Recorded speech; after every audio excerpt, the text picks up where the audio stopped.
जब किसी सर्वे में उम्मीद तक नहीं जताई गई थी, तब 2014 में मोदी के नेतृत्व में बीजेपी ने पूर्ण बहुमत की सरकार बनाई।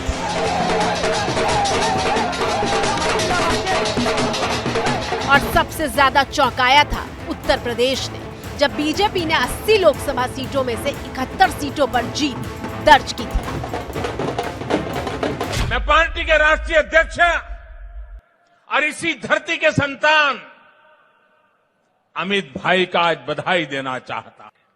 जब लोकसभा का चुनाव हुआ था, उत्तर प्रदेश के नतीजे हिंदुस्तान के लोगों को चौंका दिया था और तब मैंने कहा था, इस चुनाव के man of the match Amit भाई शाह है।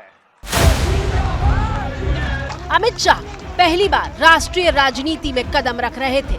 2014 के लोकसभा चुनाव में अमित शाह को उत्तर प्रदेश का प्रभारी बनाया गया था और नतीजों ने अमित शाह को बेहद मजबूती के साथ स्थापित कर दिया।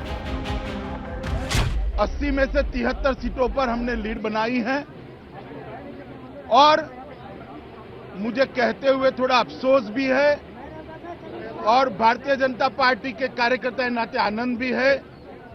कांग्रेस की 2 सीटें जो आई है वो परिवार की आई है और सपा की जो 5 सीटें आ रही है वो भी परिवार की ही आ रही है।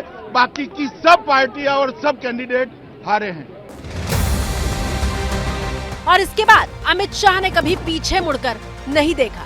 यूपी में बीजेपी की शानदार जीत के बाद अमित शाह को पार्टी का अध्यक्ष बनाया गया।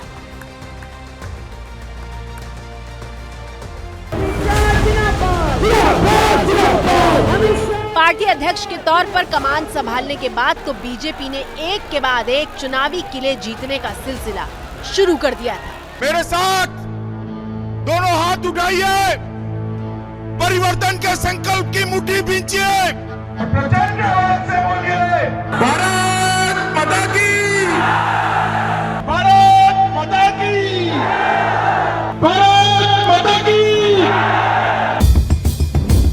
देश के नक्शे पर सिर्फ भगवा दिखाई देने लगा था और फिर 2019 का लोकसभा चुनाव आया और इस बार अमित शाह के नेतृत्व में बीजेपी की जीत का आंकड़ा 300 के पार पहुंच गया।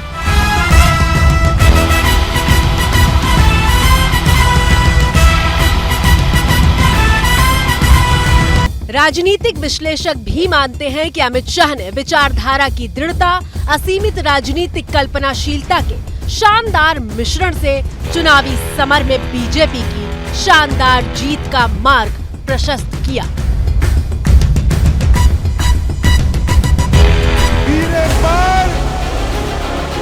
इतना ही नहीं, बीजेपी को देश की सबसे बड़ी पार्टी बनाने का क्रेडिट भी अमित शाह को जाता है। अमित शाह 2 करोड़ 47 लाख सदस्यों वाली बीजेपी को 18 करोड़ के आंकड़े तक ले गए। –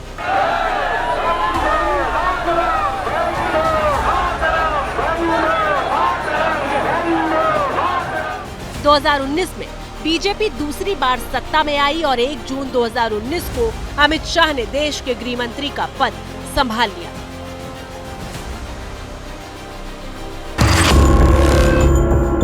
गृह मंत्री की कुर्सी पर आते ही अमित शाह ने मोदी सरकार का सबसे बड़ा मास्टर स्ट्रोक चला और वो था जम्मू कश्मीर से 370 हटाने का।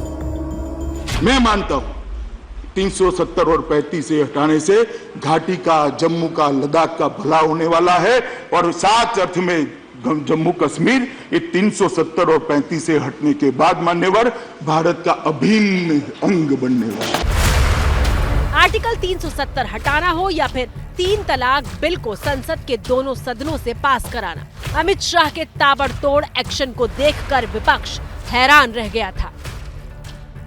मैं स्पष्ट करना चाहता हूं, ट्रिपल तलाक केवल और केवल मुस्लिम समाज के फायदे के लिए है, किसी के फायदे के लिए है तो मुस्लिम समाज। इससे कोई हिंदू, ईसाई, जैन को फायदा नहीं होने वाला है, क्योंकि उनको तो ट्रिपल तलाक की प्रताड़ना सहनी ही नहीं पड़ती। अमित शाह के बड़े और कड़े फैसलों ने न सिर्फ उनकी प्रशासनिक काबिलियत को साबित किया, बल्कि विवादित बिल को पास करवाकर उन्होंने अपने राजनीतिक कौशल का लोहा भी मनवाया।